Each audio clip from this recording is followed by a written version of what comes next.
Hello, hello. We are live. Are we live yet? I'm so ready to go live, Vlada. Yes, that's the energy, right? To bring over lunch break. So if you're walking, if you're dancing like Anna, or you're just quickly grabbing your bite, we are back with you with our weekly Chew on This. Chew on this, and chew on this. This is when Vlada is sharing. What are you typically sharing, Vlada? Practical thoughts, What am I sharing? and you are sharing thought-provoking thoughts. So thought-provoking versus practical, or not versus, in combination of practical. I think this is what every founder, I wouldn't say every founder, but I'm pretty sure there are other people watching this show. Everyone needs, right, to be kind of on the same page with the world, on the same page with everything that is happening in the world, right? Exactly. So today, what are we talking about? Today, actually, of course, I know what we're talking about. We're talking about how to get 1,000 customers, your first 1,000 customers. But I want to kick it off, Vlada, just to motivate our listeners a little bit more and motivate myself, because I haven't gotten to that head count of users yet. How many users have you eventually nailed for ClassTag for your company? Well, the number is actually still feels surreal, but we had just over 5 million parents, teachers, and administrators using it. Oh my God, 5 million? It's more. Wow, this is a population of my hometown times 5, right? So I am from Odessa, Ukraine. There are about 1 million people living there. So it's 5 times, right? And Miami even less than 1 million, right? We have 600,000. Yeah, I think it depends on how you count. But yeah, this is an impressive number, and certainly was a huge team effort. But this topic of the first customers and gaining that first scale is so critical. It's actually my favorite topic, because if you can figure out how to sell, and marketing is selling too, just at a typically at a different price point and different scale. But I think that one expression I love is that even though we had 5 million users, we've touched and affected many more, right? Because your marketing and your sales efforts will always go further than your product ever will. And I think that as we think about this topic, I think idea of adding value as part of your go-to-market is really critical.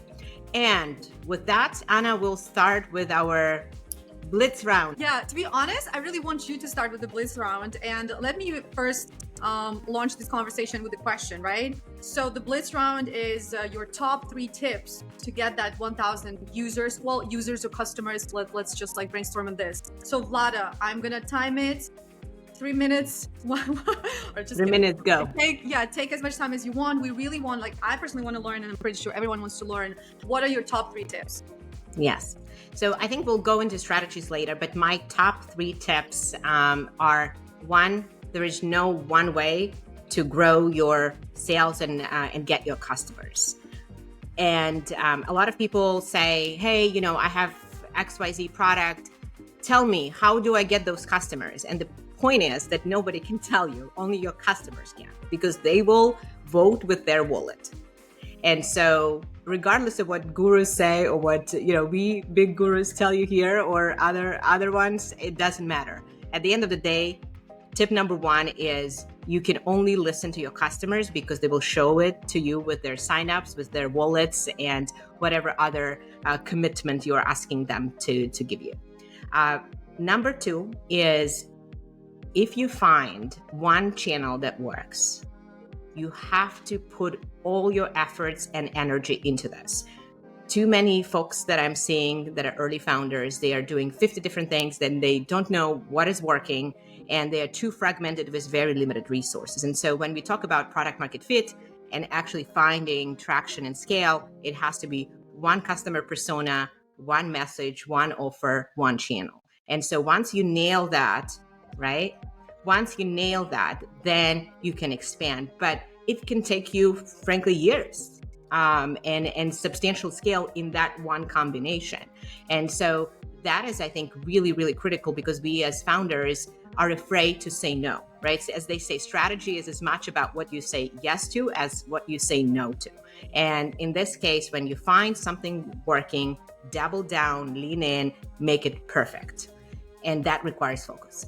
And then number 3 is somewhat conflicting with number 2, but you have to reserve maybe 10% or 15% of your time, budget, energy into small experimentation, because you don't want to be in a situation when that, let's say, Facebook changes algorithm, don't have a go-to-market, or something happens with email bounce rates, or whatever that strategy is that you're using. You want to be prepared, so you are doing some small experiments with small budgets and limited number of people or effort in that experimentation bucket. And so that's my tip number 3. I love it. I have a quick question, just getting back to what you said about channels, right? When you said that you should see what channel is working and double down on that channel. But again, in my experience, and I think if other founders or business people also experience that, what do you, like, sometimes this channel stops working, right? And the thing is that companies and founders, right? They keep using this channel because it was working before, but now they stop working. Like, what do you recommend? Like, how do you understand that, okay, the channel has saturated itself, for example, and like, what do we do? Like, we give it up completely, or we try to, restart it? Have you experienced that? That the channel stops? Typically, I think it depends. I think we've certainly seen, I think it's easier to see when you're doing some high budgets paid marketing, and you can see that there is certain mileage that, let's say we had actually this one teacher with markers, and that teacher with markers brought, half of our users, for example. For some reason that visual really worked. And then there is a lot of mileage on that, right? But you start seeing some signs before it's dead, right? That it has a deteriorating performance. Are you talking about teachers with markers? Are you talking about the visual, the creative? Yes, exactly. In this case, it was as specific as there was one teacher with one set of markers that worked really well, and there was nothing else. I don't know. The colors attracted. The colors, right? It's something was working about it, and so of course, what we started doing is a lot of experiments to figure out if different teacher with markers would also work, or maybe the same teacher not with markers but with something else. You start experimenting, but I think what's really important about experiments is that in most cases they don't just stop, right? And so there is still a lot more you can do to continue sort of driving that wave, and so that also means that something actually my co-founder told me, which I love, is when you're doing experiments, you don't want to find a local maximum, because you want to make sure that you can see the whole mountain system, right? And I think that's a really important concept to have in mind when you think about optimization, because until you found something that works, you have to go broad. Yeah. But then when you did, then you can start optimizing, changing markers and teachers and all sorts of permutations. Are you also talking about the ads that you ran on Facebook, or was it like Google Ads? What worked for you for your first 1,000 users? Yeah. What worked for our first 1,000 users, and of course there are things that don't scale and things that scale, but it was very clear that overall what worked for us as an overarching strategy was teachers talking to teachers, meaning, and I think that applies to pretty much any business, right? Or when you have something that's so vertically focused. Oh yeah? Go ahead. Yeah. So, that whatever we did, it was teachers talking to teachers, right? And so it was our testimonials, it was posting in groups, it was a variety of different strategies we used over time. But in the early days in particular, it was find those teachers that love the product. And the first, let's say, 100 I found by hand. And then the 1,000 came from those 100, right? Because they talked about it, they became ambassadors, we made them part of the community, they shared in Facebook groups and other teacher groups, etc. And so that was really based on that first few champions. And again, related to that is the idea that you'd rather have, let's say, 10 people who love your product than 100 people that sort of like it. Yeah, totally. Your tips. Yeah, so let me just take it from you, because one of the way I gained my first 10 clients and then grew it to 1,000, and it was word of mouth, right? So it was that word of mouth where you start working with one single client, and for example, for B2B, that's like really that's like a lot, because you might just get like 10 B2B clients, but they're going to be the foundation, they're going to be the skeleton for your revenue and just like your ambassadors, like you said. So for me, and I think tip number one would be word of mouth, right? And as a founder, of course, this word of mouth is going to come from you, right? So here we're talking about networking, we're talking about just like generally talking about your product. And like your very first customers are going to be your ambassadors if they really like what you're building or what you're offering.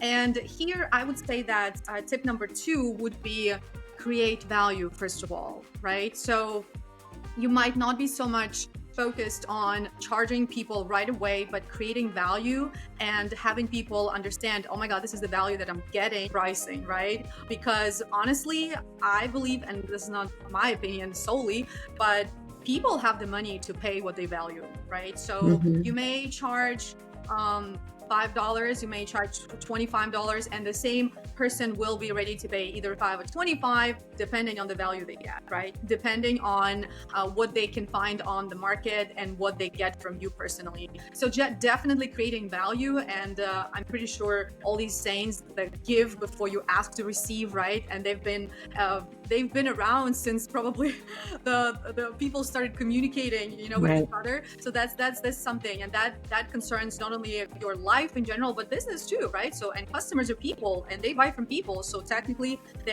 you have to treat your customers just as like other people in your life, right? And of course, like my tip number 3 is going to be social media. Social media definitely can bring you 1,000 users, 1,000 customers, 10,000, 500,000 customers, right? And I feel that the earlier you start that, you start leveraging social media. And not only like when I say social media, I also mean community. And especially now, I think like, back in the day when I started English for IT, the community part was not like a big deal.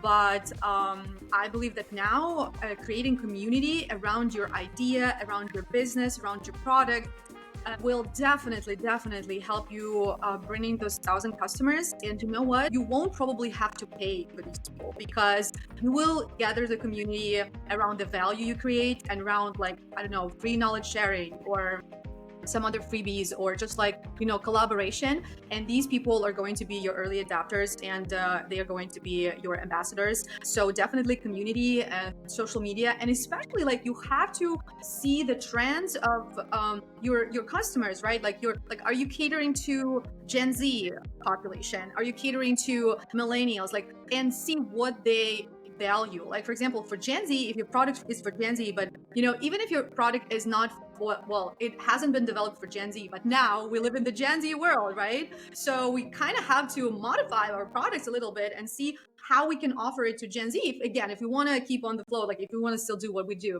So yeah, that's also very important. So, and for Gen Z, for example, social media is something that like, they don't even care about your website anymore. If I tell you the name of my company, you're gonna like, first thing you do, you go on Instagram or you go on TikTok or YouTube, right? You don't care about my website that much anymore, right? So that's something you have to take into account to get that 1,000 users. Absolutely. And I think it goes back to who your target audience really is, because again, the only people that matter here, not your investors, not the gurus, not any course going to tell you how you can relate to your customers. That's something that you have to test with the customers. And thankfully now we have so many amazing AI tools, right? Starting from even ChatGPT or Bard, where you can actually create that persona or help create that persona. And then whatever you write or whatever you do will be relative to that. And of course, primary research is key, right? So I spent in my early days, I spent probably half of my time talking to those early users so I can understand their worries, their hopes and dreams, and how to really speak their language. And, half of our team were teachers and the other half felt like they were teachers because that's where the people we were serving. And I think it's so important to breathe everything every day of their life and understand sort of feel in their skin. Yeah, totally. And like we are at English for IT right now, we're launching a new service / product. And I've been talking to customers actually this week, like first like users that we asked to test drive this service. So I was talking to the users, and I loved it. Like you never know what you hear, and if you think that okay, this works, like I think this works, and then you hear this like opinion, and like, oh, I didn't even think about this. Like let me just like make this little tweak real quick, and then you miraculously can improve your product after just a 10-minute conversation. Yeah. Well, I wanted to, Anna, you did a great job talking a lot about B2C side of things, right? And I think that I just love one strategy that I've used on B2B side that I wanted to share that I think in the early days can really unlock a lot of value. And that strategy is called cold email. People think it's dead, but I've seen time and again that it works if you can personalize at scale. And so I had a first attempt at cold email myself, and I found that I just didn't spend enough time actually having enough volume. And so my advice to early founders is if you want to try that strategy, get someone to help you. It could be an assistant or just someone that doesn't have to have particular experience in lead generation, but they just need to operate a tool, let's say like Apollo.io, or there are hundreds and thousands of tools just like that that can help you create that sequence. And so then it also allows you to target people based on their location, type of company, size of company, their actual title. Similar to LinkedIn, it has similar features, but it has actual component of that built into the emailing service. And so what is really neat now is that there are a number of AI tools that you can use to actually personalize at scale. And so actually one of these tools that I recently came across, and it's just mind-numbing, amazing. It's called Hot Reach. And what it allows you to do is to get this personalized snippet based on LinkedIn. So you can see what a person, maybe they recently changed a job or they recently commented on something, etc. So it creates that personalized context.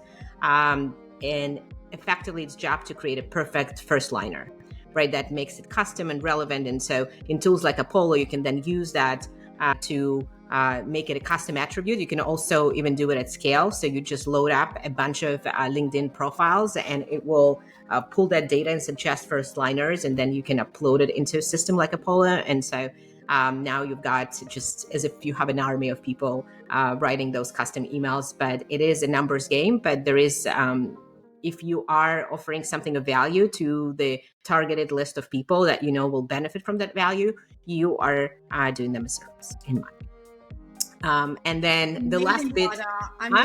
Amazing, Vlada. I'm already texting my team to start using the tool. Good. And so then there is another AI tool you might want to add. It's called Hix.ai, HIX.ai. And what it does is actually humanizes the whatever other AI providers produce in terms of content. So it can sound more human, and now you have a perfect first line that's custom to the person you're reaching out to, and you'll have that sequence ready to go, and you add context, press send, and start booking meetings. So are you using those both tools together when you are, is that what you recommend, to use these both tools together? Frankly, I have not used the tools, but I've seen that they produce relevant results and really add value to the process. I'm not doing lead generation these days. Doing 5 million, so they're spreading the word for you. Yeah, that's amazing. I also wanted to add to that for someone, for early founders or someone who is planning to start a venture. It's what worked for me personally, because when I started my entrepreneurial journey, I started a language school, English for everyone technically. And what helped me become build a real thing that I have now was understanding my niche, making my business niche. So taking that niche. So instead of teaching English to everyone, I saw an opportunity which actually I knew nothing about, because I knew nothing about the tech industry. I didn't even know what product manager is, what you have to do as a product manager or a software engineer, right? I was thinking maybe it's like you can set up Windows, something like that.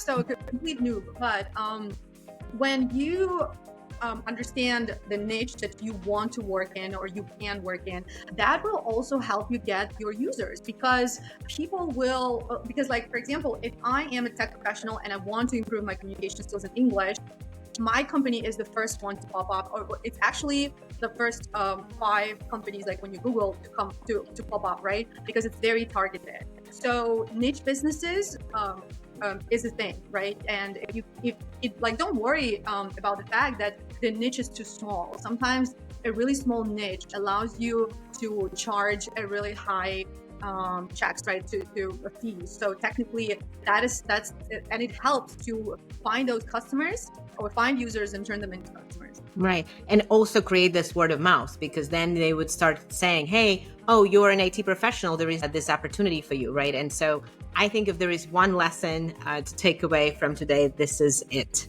Anna. It's thought-provoking. Look at your customers, look at your early adopters, and figure out which group is growing, which group is really excited about what you have to offer, and lean into that 300% and become a big fish in a small pond first before you expand your pond. I love this. Oh my God. Yeah, you can expand your pond, right? You can be Exactly. a big fish and then you migrate to a bigger pond. Yeah, you find a pond nearby that, that is not. I know, Vlada, that you are doing, just like me, abundance challenge, and that's the abundant way of thinking about things. So I hope our listeners are also going to get into that abundant thinking mode, just like you and I. And yeah, they will feel abundance and see abundance in their user count and customer count and money in the bank count. Yes, exactly. Well, I think that's a great wish for the day. Thank you, Anna. As always, it's been fun and lots of bites to chew on. I'm ready to chew on real bites, actually. Yeah, it's about time. Well, thank you. And we'll see you guys next Thursday at 1 p.m. And please follow both Anna and myself on LinkedIn. I'm live streaming it from my YouTube channel. Vlada, Lotkina. Vlada, Lotkina, and Gandrabura, and follow everywhere. We're everywhere to be found. It's like, you're nowhere to be found. We're everywhere to be found. Yes, and our show, Anna, is just 3 weeks old or so, but we already have a great fan group. So thank you so much, our fan. Make sure you share and spread the word, because we are on a mission to get 1,000 followers for our show very soon. Yes, exactly. Everyone chewing. Get everyone chewing. Bye, guys. Bye.